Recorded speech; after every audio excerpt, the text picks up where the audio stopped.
Bom dia, boa tarde, boa noite. Meu nome é Fernando Miguel. Eu faço parte do grupo sobre resfriamento passivo, que é o assunto que a gente vai abordar a partir de agora. E eu gostaria de começar sobre a definição do resfriamento passivo. O que é a definição sobre o resfriamento passivo? Nada mais é do que um método que visa a diminuição da temperatura em certos ambientes, preferencialmente residenciais, seja apartamento, casa, esse tipo de local. E qual que é o objetivo do resfriamento passivo? É a diminuição da temperatura, objetificando o conforto dos residentes, sem a utilização de energia elétrica. Por exemplo, ar-condicionado, aquecedor, esse tipo de equipamento que é utilizado para climatização dos ambientes usando energia elétrica. O resfriamento passivo é literalmente o contrário, ele não utiliza isso. Existem algumas propriedades físicas que a gente pode utilizar a nosso favor para que esse processo do resfriamento ele seja eficaz, que ele seja viável também. Então, uma delas é a propriedade do ar. O ar, já que o ar quente sobe, a gente pode utilizar isso como uma forma natural do resfriamento do ambiente. Outra coisa é a propriedade da água, sendo que a água, ao ser vaporizada, né, a umidade do ambiente ela sobe, fazendo com que a temperatura também abaixe, o que pode ajudar muito. Esse processo se chama resfriamento evaporativo. Outra coisa que também a gente pode utilizar, que é muito importante, é a parte dos materiais, as propriedades dos materiais. Então a gente tem a reflexão, a absorção e emissão da energia solar. Por exemplo, a gente tem um tipo de pintura, a gente coloca uma pintura branca no lado exterior da residência. Essa pintura branca ela vai fazer com que a temperatura dentro do ambiente residencial ela abaixe, certo? Outra coisa que a gente pode levar em consideração é a posição da construção em relação aos ventos, à luz solar, porque esse tipo de estratégia ela pode ajudar muito em relação ao resfriamento. Levando em consideração tudo isso que eu acabei de falar, eu tenho uma lista rápida que eu vou citar algumas coisas que podem ser implantadas, seja aos ventos, à luz solar, porque esse tipo de estratégia ela pode ajudar muito em relação ao resfriamento. Levando em consideração tudo isso que eu acabei de falar, eu tenho uma lista rápida que eu vou citar algumas coisas que podem ser implantadas, seja na reforma ou na construção, que a pessoa deseja que o resfriamento passivo seja presente e eficaz na sua residência, que são as seguintes: laje plantada, exaustores, pintura, seja externa, interna. Existem tipos de pintura que ajudam nesse processo. O chão externo da casa de terra com uma forração vegetal, cerca viva, trepadeiras. E uma das coisas que eu acho mais importante, que é o sistema de ventilação, que é um posicionamento estratégico de várias janelas, portas, para que a circulação do ar seja mais eficaz, consequentemente ajudando esse processo a ser mais benéfico. Boa tarde, eu me chamo Ana Lara e eu vim falar um pouco sobre o resfriamento passivo em casas.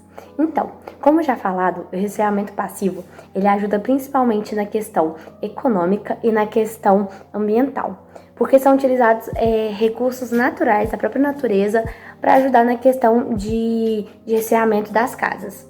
A gente sabe que no Brasil existem diversos climas, mas que a maioria, por mais que tem cidades que são muito frias, em algumas épocas são bem quentes, e essas técnicas utilizadas ajudam bastante nessas épocas, né, nesses tempos, porque ajuda a resfriar a casa, né, de uma maneira que não gasta e não polui o meio ambiente.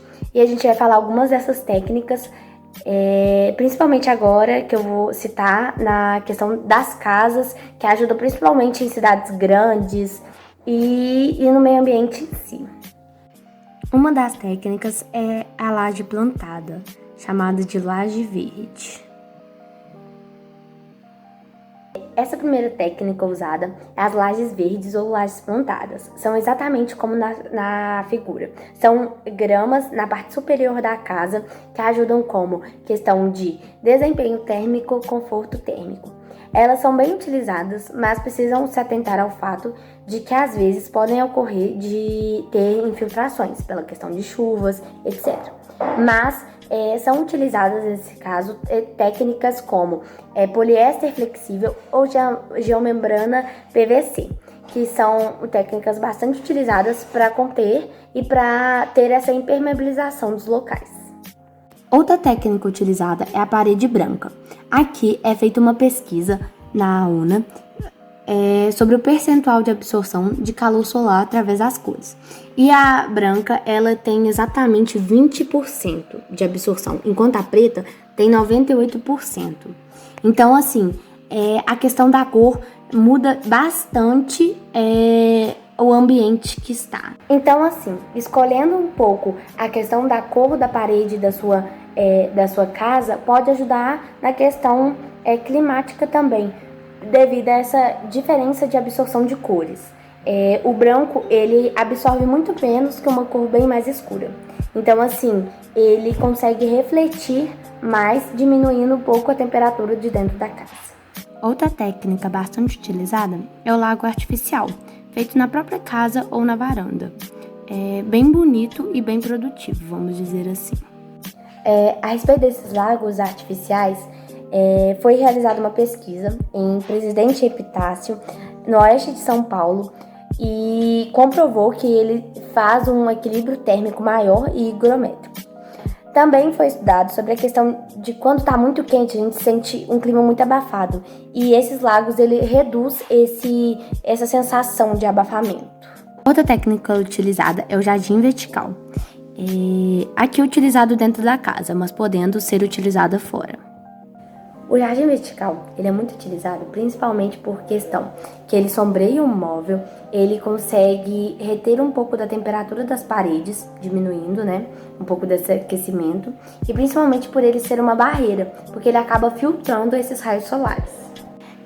Se o quintal for grande, é bom utilizar de plantas e árvores, e essa questão gramínea, pois exatamente eles retêm umidade e podem ajudar na questão de absorção dos raios solares, diminuindo o aquecimento do solo em relação ao concreto.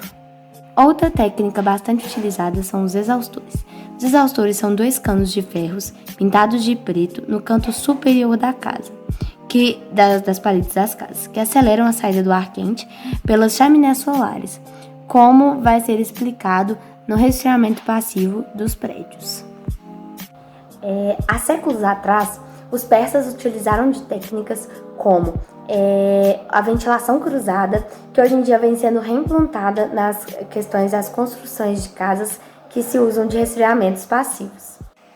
Fizemos no AutoCAD uma melhor representação dessa técnica. Essa técnica consiste exatamente em colocar janelas e portas alinhadas em paredes opostas ou adjacentes, assim o ar circula com maior velocidade, aproveitando melhor esse recurso natural. Ou seja, com o melhor planejamento da sua casa, você consegue gerar um maior conforto térmico. Exatamente por essa questão da ventilação ser cruzada, né?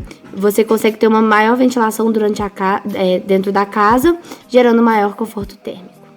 Então, hoje eu falei algumas técnicas do resfriamento passivo em casas, e que a gente percebe o tanto que a natureza é importante. Então, por isso é tão essencial para o meio ambiente que a gente preserve e utilize desses recursos para evitar gastos e para evitar uma maior poluição do meio ambiente. É isso, espero que vocês tenham compreendido como que é feito o resfriamento passivo em casas. A refrigeração passiva também pode ser feita em prédios. Existem diversos estudos e várias formas de fazê-lo acontecer. Um estudo mostra que, se as paredes dos prédios forem dotadas de uma nova tecnologia desenvolvida, será possível deixar o ambiente mais fresco. A chamada refrigeração radioativa foi criada por Eden Raffaelli e seus colegas da Faculdade dos Estados Unidos, e com ela seria capaz de deixar o interior do ambiente mais fresco sem utilizar energia elétrica. O dispositivo cumpre duas funções. A primeira é refletir a maior parte possível de luz solar. Assim, menor irá ser o calor absorvido pelo edifício. E a segunda é irradiar o calor para o espaço. O emissor térmico e o refletor solar foram feitos de materiais fotônicos nanoestruturados. Os dois usados em conjunto apresentaram um alto desempenho e por isso tornou um dispositivo prático. Os testes mostraram que o material alcança um resfriamento líquido acima de 100 watts por metro quadrado. Uma pesquisa diz respeito à combinação de trocadores de calor solar com janelas inteligentes e chaminés solares. Essas últimas podem ser usadas para forçar um processo de ventilação natural através de dutos de ar, proporcionando um ambiente interno termicamente confortável. Esse efeito de ventilação natural pode ser melhorado quando se pinta a parte superior do prédio da cor preta, aumentando a quantidade de energia solar que o aquece. As janelas inteligentes podem reduzir a passagem de raios ultravioleta e infravermelhos para os ambientes internos, através da variação da transmitância de luz nas janelas. Os trocadores de calor solar usam dutos enterrados, onde o ar ambiente é soprado, passa por trocas de calor com o solo e sai resfriado. Esse mecanismo pode ser usado tanto no verão como no inverno, pois no verão o ar sai resfriado e no inverno sai aquecido. Isso acontece devido ao mecanismo de inércia térmica da Terra. Nesse projeto, as chaminés solares serão integradas aos trocadores solo-ar. Assim, em um dia quente, o ar externo é forçado a entrar pelos dutos enterrados, trocar calor com o solo e entrar no edifício em temperaturas confortáveis pelas saídas dos trocadores solo-ar. Com isso, o ar quente é forçado a sair pelas saídas da chaminé. Um exemplo a ser citado seria a Academia de Ciências da Califórnia, onde o resfriamento passivo realmente acontece. As redomas gramadas do telhado desviam o fluxo natural de ar para dentro do edifício. As janelas controladas automaticamente do telhado ajudam a sugar o ar para o interior do edifício. E o que um dos lados da colina está sob pressão negativa também facilita essa ação. O fato do telhado também estar coberto por vegetação ajuda na diminuição da temperatura no interior do edifício.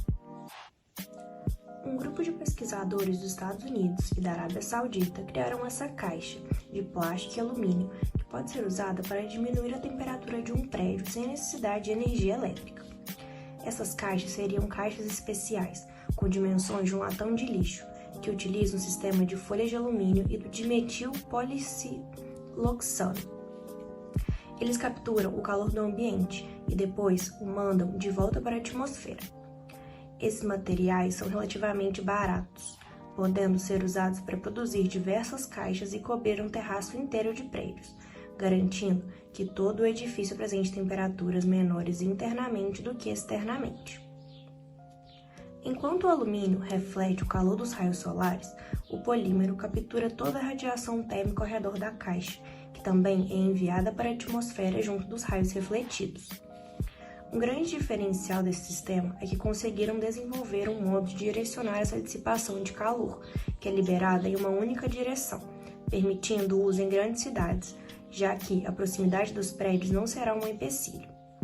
É esperado uma redução de até 6 graus na temperatura durante o dia e de até 11 graus à noite no interior dos prédios.